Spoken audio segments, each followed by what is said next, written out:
What's up, everybody? Welcome back to Angels Franchise. Last episode, let's just say we played 2 whole games in Game 1 of the World Series. Yes, we went 18 innings, and in the top of the 18th, Estevan Herrera puts us on top with a 2-run home run, and that is his 11th of the postseason, giving him the record for the most home runs in one postseason. And not only that, but we tied the record for the longest World Series game ever with 18 innings. Boston versus LA in 2018, where Max Muncy walked it off, but we couldn't walk it off. We had to close it out in the bottom of the 18th, and Brian Abreu does just that. Both bullpens are shot. We're going to go into Game 2 not knowing what's going to happen, and I'm excited about that. Let's get right into it. I think when you look at the series schedule and what just went down in Game 1, you can see that Game 2 is probably one of the most important games in the series because we have a day off in between Game 2 and 3, and then we start Game 3 at home and have a 3-game set at home. So if we can take Game 2 and go 2-0 back at home, with Paul Skeens probably going to be on the mound for this game at home in Game 3, that could be crucial. And looking at the box score for Game 1, it only goes back to the 10th inning. That's how many innings we played, and hits were actually tied for both teams. That shows you how back and forth this game was, and this game was so close, I have no idea what's going to happen in Game 2, and that kind of excites me. You just have to tip your cap to both pitching staffs. I mean, just incredible how deep both pitching staffs for both teams are. Game 1 showed that immediately. And really, I have no idea how we're going to use our bullpen in Game 2. But I'll say this, they did a hell of a job in Game 1, and so did the Mets bullpen until the 18th inning, which they just ran into a buzzsaw in Estevan Herrera, having one of the best postseasons of all time, if not the best one. But really, it's going to be so interesting to see how the bullpens are used in Game 2 for sure. But one thing I do also want to highlight is how easy it was to run on the Mets. It was a travesty that we even got to the 18th inning with how many runners were in scoring position for us because we ran at will. We've been doing it all postseason long. We can run the bases as well as we want, but if 6 through 9 goes 1 for 27 in at-bats, we are never going to be able to knock anyone home. We have to play better in the bottom of the order. Big Mike is a big reason why we won the ALCS. I actually give him my personal ALCS MVP, even though it goes to Estevan Herrera, obviously, with the postseason he's having. But in reality, this has to change. The bottom of the order was terrible in Game 1. When we looked at the Mets roster before the World Series started, the first thing that I noticed was how deep they were and how many players they platooned. And you can see that in this game. Look at how many players got at bats in Game 1. But in reality, one player stood out to me. They obviously have Juan Soto, and that is true.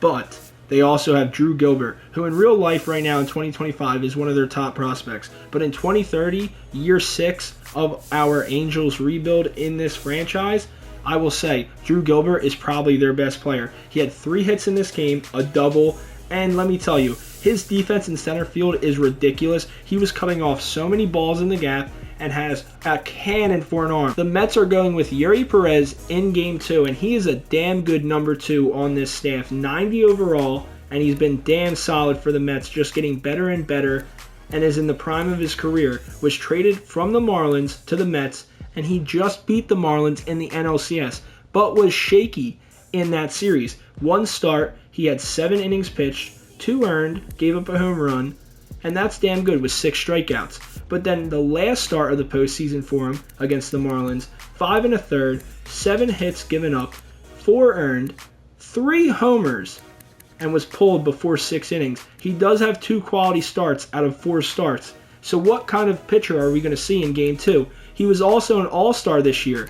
So I'm not taking him lightly, but I am curious to see how this lineup does against a pitcher that's given up a lot of homers lately. I also wanted to show you the damage of going 7 games in the ALCS and then having an 18-inning Game 1 of the World Series. Look at how many players in our bullpen and in the pitching staff don't have energy, so we have to go with Joshua St. Aud, the 21-year-old rookie, in Game 2 so that Paul Skeens is well rested for Game 3. Look at this rookie pitcher, Joshua St. Aud, and tell me you don't believe in him. The mustache, the hair, he looks like he should be pitching in the 70s. Instead, he's pitching for the Angels in 2030 in the World Series. And last time he pitched, he was dominant. 5 2/3, 4 hits allowed, 0 earned, and 9 strikeouts against a Detroit lineup that I think is a little bit better than the Mets. So let's see what he does in Game 2. I am hyped. It is time for Game 2 of the World Series at Citi Field after an 18-inning thriller in Game 1. I'm so excited to see what happens in Game 2 with both bullpens being shot. Which starting pitcher will get the advantage? Will it be the rookie for the Angels or the veteran Yuri Perez, who has many seasons under his belt but is still only 26 himself? This place is rocking. But honestly, Yuri Perez in the postseason, pretty mid, if I'm being honest. They're in their City Connects as well. So I'm excited to see what happens in this game. Usually when the team has the look they want, especially in college football when I play that game and give teams good jerseys, they play well. But immediately we're going to get on base with Hammer and Herman Lyon. And he gets a base hit out to right field. And you know what he can do. And we did it well last game in Game 1. That's run the bases. And he's going to try to steal immediately. That's a bad jump, but a bad pitch. It was slow. A circle change on the outside. And we know both catchers, Francisco Alvarez and Paul Benitez, both really can't throw that well. And now runners in scoring just like that. And they give us that call. We do have quick counts on. It is now 3-1 already. A bad spot for the Mets in Game 2. We're looking to walk here, honestly, if it's close. And that's not even close. That will be an easy walk. And now I'm thinking double steal, honestly. Double steal, let's go. Great jump. We're doing it. It's an easy double steal. This is what you want to see. It's 1-2 now. That's a good pitch on the outside. But we were never swinging. We have 2 people in scoring position now. Morris Dye and Hammer and Herman. 2-2 count to Royce Lewis. And Royce Lewis has a 90-plus clutch. Actually, 95. This could be bad for the Mets in the top of the first. That's a swing and a miss on a 98-mile-per-hour fastball. First out of the top of the first. But this is a big at-bat in this game early on. And he'll take the count full with Jesse Ortiz on the horizon on deck. What can Estevan Herrera do? The payoff pitch. And it's a fastball. He does crush it, but he's late on it. This will score a run for sure. Thanks to the base running. We will tag up. Drew Gilbert has a cannon, and he throws out Morris Dye. I was talking about Drew Gilbert in the pregame, and he shows off how insane his arm is. We tag up, we get a run, but that is the end of the top of the first, just like that. A double play. Now the rookie, Joshua St. Aud. I am so excited to see what he does in his 3rd start in the postseason. It's been pretty damn dominant for a 21-year-old rookie. And look at him, he's just a monster. Citi Field, it's 2-2. We're going to go slider. Try to catch that away corner, and that's the perfect pitch. Strikes out Jake Fraley. Winning these first 2 games would be so great. And that's exactly how you want to start this game. We take an early lead on the road, and a rookie pitcher comes out and looks dominant early. But we're going to go 2-seamer, try to catch that inside corner, and we do just that. Get him looking. What a first inning from Joshua St. Aud, the rookie. He looks dominant at Citi Field. Let's go. Makes that a full count. And now what pitch does he get from Yuri Perez? A fastball right down the pipe, and he's late on it. It will be popped up foul, but an easy play at first for Vinny Pasquantino. 1 down. He's been okay at times, but insane in other games. 2 multi-homer games. 1 in the wild card against Baltimore, and then in the ALCS Game 6, down 3-2. He had the game of his life to win that game for us and force Game 7. But here he pops up to center field. And he's been very bad in this World Series. 0 for 8, Big Mike is. And here it is, the OG, Luis Rengifo, and that is hit to second base. And an easy play for, I think that is Ronnie Mauricio.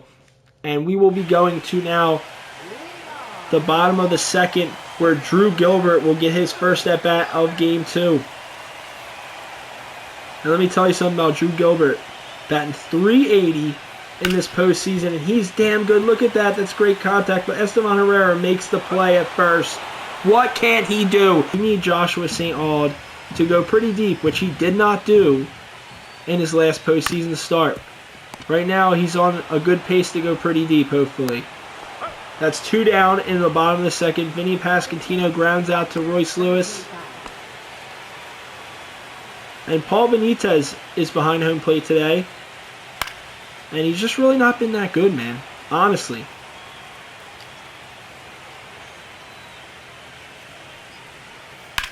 That is a good swing, though.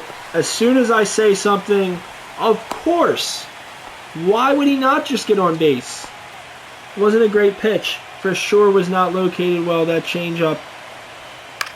And that's poked out in the left field. Big Mike with the play, and that will be the end of the second. Paul Benitez shuts me up, though. He gets a base hit. Logan O'Hoppe, in my opinion, is a big part of this lineup, and he did not have a good Game 1. And that's a good swing. That should be a base hit. And it's actually going to get behind Drew Gilbert. I cannot believe he dove for that. That will be a triple. A leadoff triple for Logan O'Hoppe. A misplay from a great center fielder. 2-1 count now. And exactly what we needed was some contact, and we got it. The rookie Jarrett Madison is clutching that at bat. Finally, an RBI for the rookie. A nice swing, gets a base hit up the middle, and we are now leading 2-0. It's a good jump, but it was a strike. That is strike 3, but we do get to second base easily. Paul Benitez behind home plate is just awful. And we're being very cautious on stealing third. We only stole third in the chance that we could double steal. Not here. It's a good take from the rookie Morris Dye, who's had multiple huge RBIs in this postseason. Can he get another in Game 2 of the World Series? That's a nice swing, but it will be a pop-up nonetheless. 2 down in the top of the third. Royce Lewis, 95 clutch. What can he do in this at-bat with a man on second? That's a nice swing, but we'll be chopped to second, and we'll be the third out of the top of the third inning. The Mets need to work some at-bats because they're getting down more and more. We're chipping away. Another run in the top of the third, and they actually needed that very bad. Carson Benj really did a great job legging out an infield single there, and now we're looking at a 3-1 count to Brett Beatty. And he takes for ball 4, and now exactly what I was talking about. They're doing exactly that, working at bats, and they flip the top of the order now. And that's a great pitch. They're chanting MVP to Jake the Rake Fraley. And I'm so curious what he does. This is a huge spot in this game. He fouls that one off. 2-2 count. I want to go change up, but it hasn't been working for the rookie. But that's a good one. Gets another one fouled off. We're going to go slider back foot. We do have a pitch to give. And that's the pitch we wanted. Another strikeout for Joshua St. Aud. 1 out after that strikeout to Jake Fraley. Joshua St. Aud in a jam here. 2 on, and he gets another strikeout to Jet Williams. Slider away, righty-righty. Let's go. His 5th of the game. So many accolades. We talked about it in Game 1. He's won an MVP with the Mets. Multiple home run champions awards. And this will be a pop-up, though. And we will get out of that jam to end the third inning. Full count to Estevan Herrera. He's been the best player in the postseason for us. What can he do here? He can get on base because that's all he does.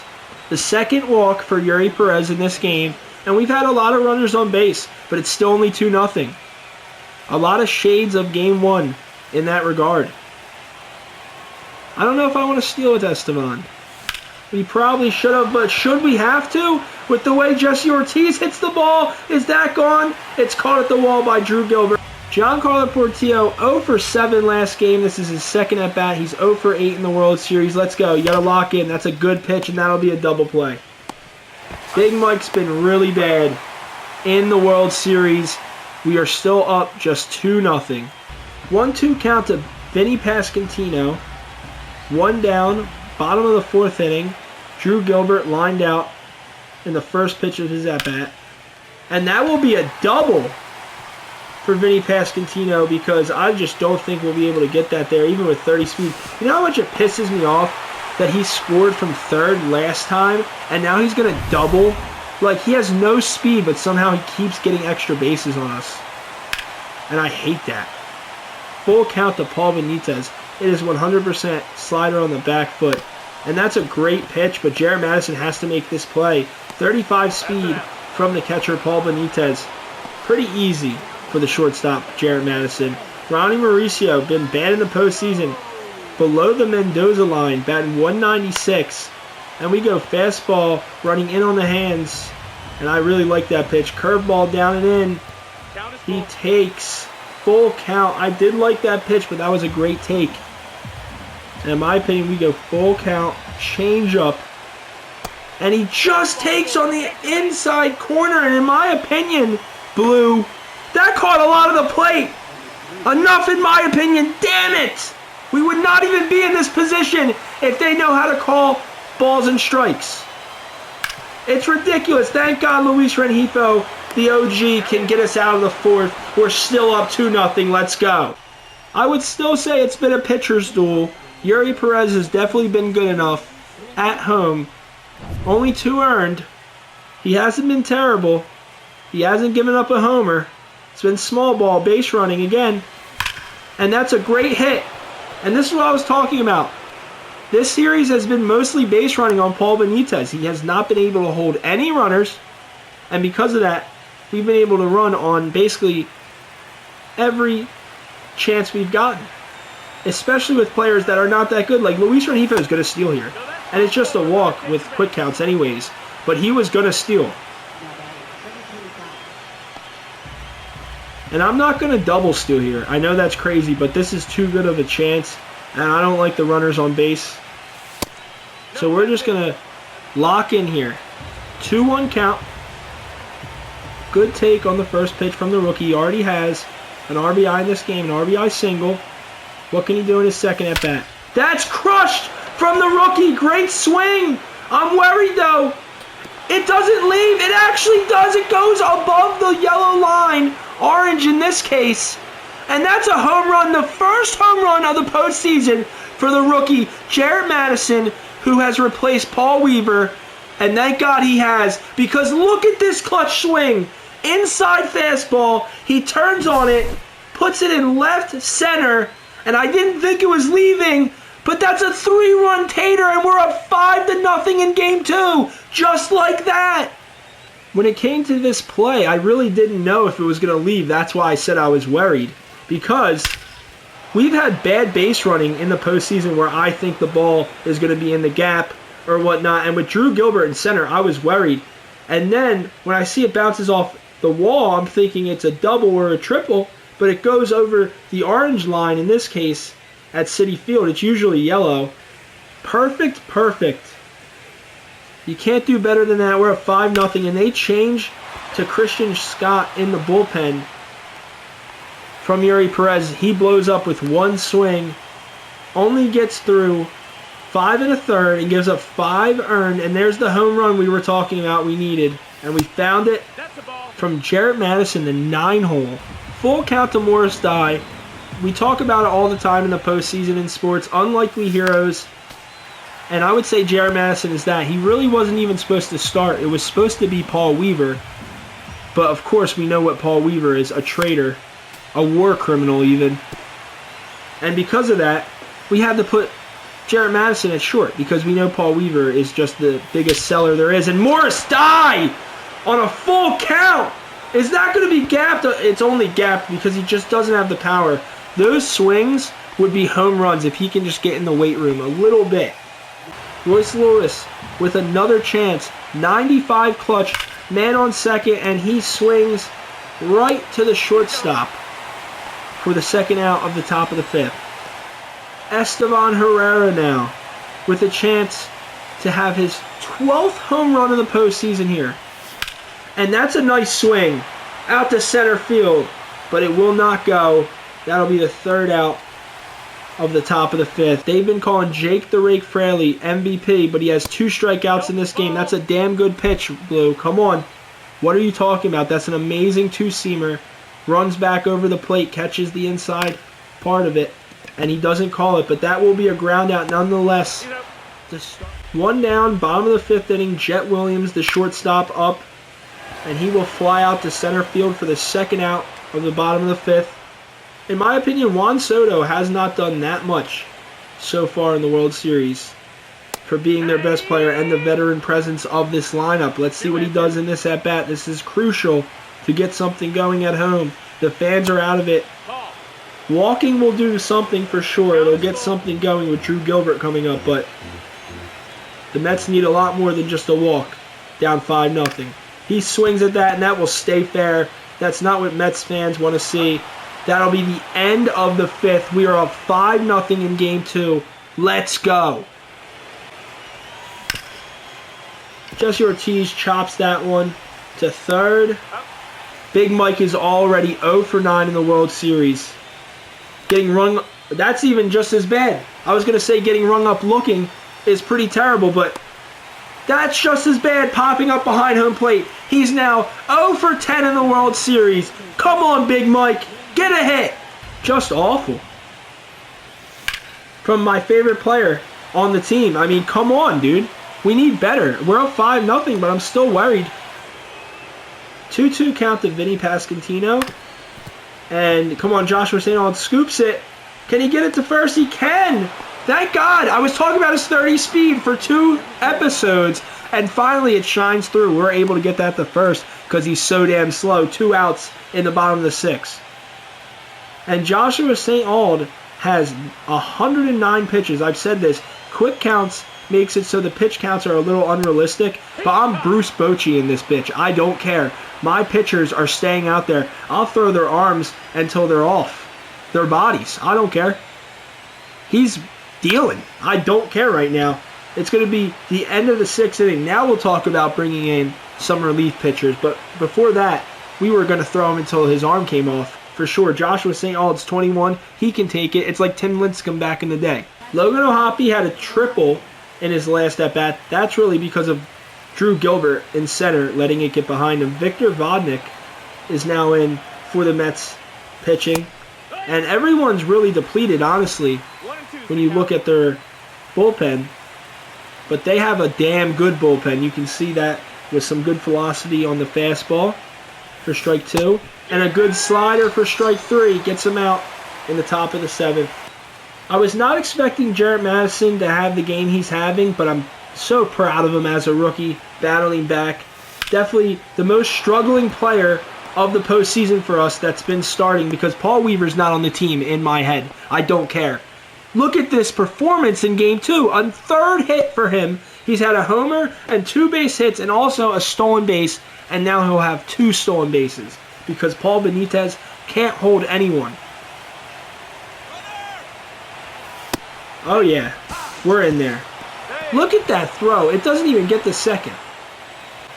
1-2 count now. And that's a strike 3 on the outside. Paint. 1-2 count for him. And that's another good swing. That's a hanging slider, but look at it. The power's just awful. It's a pop-up? Come on, dude. Like, I love Morris Dye, but you got to get in the weight room, brother. 114 pitches for Joshua St. Auld, and I don't care. Look at these pitches he's throwing. You better get that there to first. That is a gun from Logan O'Hoppe. Thank God. Because 7 strikeouts for the rookie, 0 earned, 7 1/3 pitched right now, and hopefully he can get through 7. It says 117 pitches, by the way. That's so crazy. I don't care, by the way. Don't care. He's 21. He can handle it. 118 pitches. It's not a big deal. Look at these curveballs he's throwing. How am I not going to keep him in? It's his 8th strikeout. He can definitely get through 7. We're going fastball up and in on the full count. Beatty swings through it. Can Morstein get to that ball? And he will. That'll be the end of the 7th, and now we'll go to the bullpen. The rookie with a dominant performance in Game 2 on the road, especially with runners in scoring, batting in the 3-hole. And that is another pop-up for Royce Lewis. We expect better from the $25 million man. We didn't pay you all that money to pop out to Juan Soto out in right field. Esteban Herrera is going to want a lot of money for sure, and I don't blame him. But that is a pop-up to Drew Gilbert in center. More like a line out. But regardless, an out nonetheless. 2 down, top of the 8th to Jesse Ortiz now. And he swings through 1, and that will be a single. We're not going to stretch for 2 because we'll just steal the base. Bad jump, but we're still just going to allow it because look at this. It's awful. It doesn't get to second base ever. He has a high school arm. How is he starting when you have Francisco Alvarez? We really need Big Mike to get out of this slump in the World Series. He's a big part of this lineup.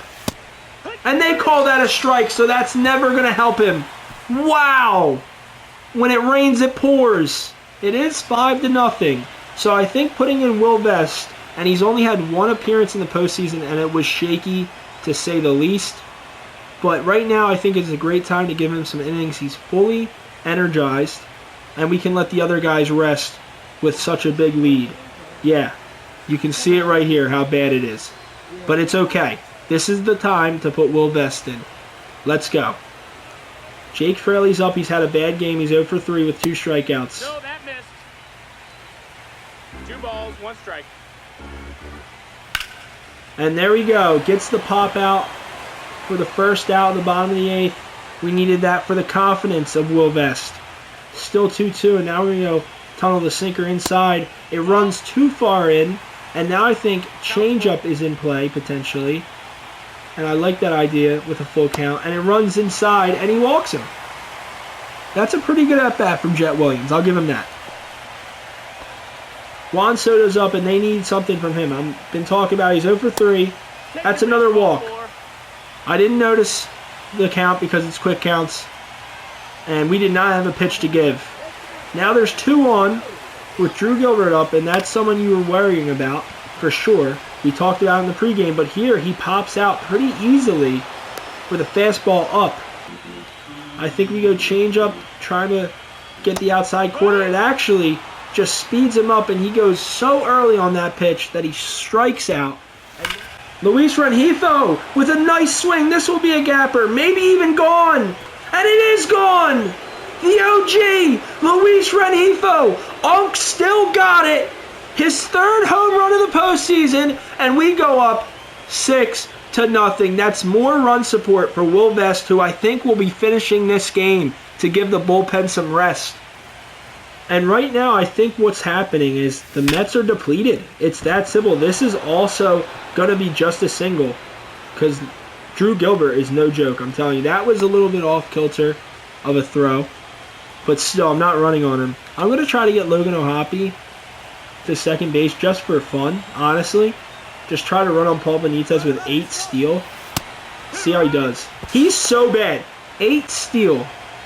Gets the second on Paul Benitez. You cannot have him in a postseason game where runs are at a premium be the guy behind home plate. I'm sorry. That is just embarrassing. And now it's time for Morstein, who's had some good swings, but in reality, the power's just not there. So a lot of these swings become pop-ups, or not even pop-ups, just line-outs and easy grabs for some of these outfielders like Drew Gilbert. But that will be a good hit, and Logan O'Hoppe should be able to get home on this easily.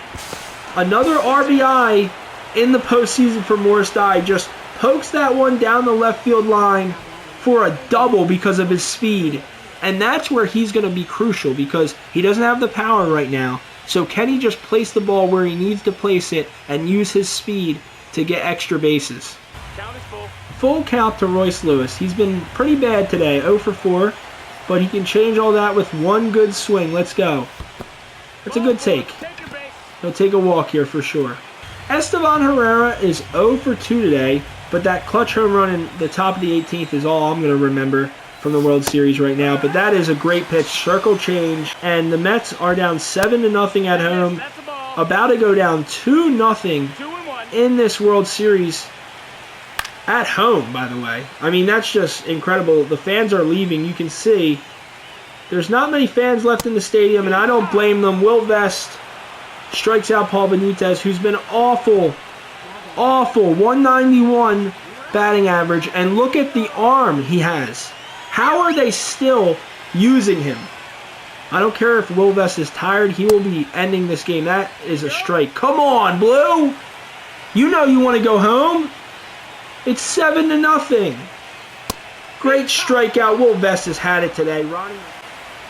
One more out in the bottom of the 9th, and that was easy for Will Vest. And we win Game 2 handedly. 7-0. Going home with a 2-0 lead in the Paul Benitez is actually the worst baseball player I've ever seen. I thought Paul Weaver truly was, but I found somebody worse, and it's the Mets catcher. He's allowed 15 stolen bases in 2 games, and I had to test my luck. I wanted to see how bad he truly was. So we tried to steal with Logan O'Hoppe, who has 8 steal, and he did it easily. Every ball Paul Benitez throws to second bounces. And Paul Weaver is bad, so that is saying something. I think with how gassed the bullpen was from the 18-inning Game 1, we really needed this rookie pitcher Joshua St. Aud, or JSA for short, to go deep in this game, and he does just that with a gem of a performance on the road at Citi Field in Game 2 against the Mets. 7 innings pitched, 3 hits, 3 walks, 8 strikeouts, and 0 earned. And Will Vest also bounces back out of the bullpen, allowing us to not really use that many pitchers, which was huge. It is so important that the bottom of the order is successful for us to win, and they were today. Jarrett Madison, the 9-hole, 3 for 4 with a crucial 3-run home run, and also 2 singles, 4 RBIs in this game. Logan O'Hoppe with a triple thanks to Drew Gilbert overplaying it in center field, and also Luis Rengifo had a solo shot. But we do have to talk about the elephant in the room. Big Mike is hitless in the World Series, 0 for his last 11. So excited for Game 3. We come back home to Anaheim with our ace on the mound, and we have a day of rest in between, so hopefully Paul Skeens will be fully rested. This game is so important because I think if we go up 3-0, we do not lose this series. So if you guys are excited for Game 3, leave a like on this video, leave a comment in the comment section. I'm always open to new suggestions. I'm a new content creator, so any suggestions are always welcome. And thank you guys again for all the support on the videos. I'm trying to get to 50 subscribers, so if you could leave a sub, it'd be greatly appreciated. And I hope you guys have a good rest of your day. See ya!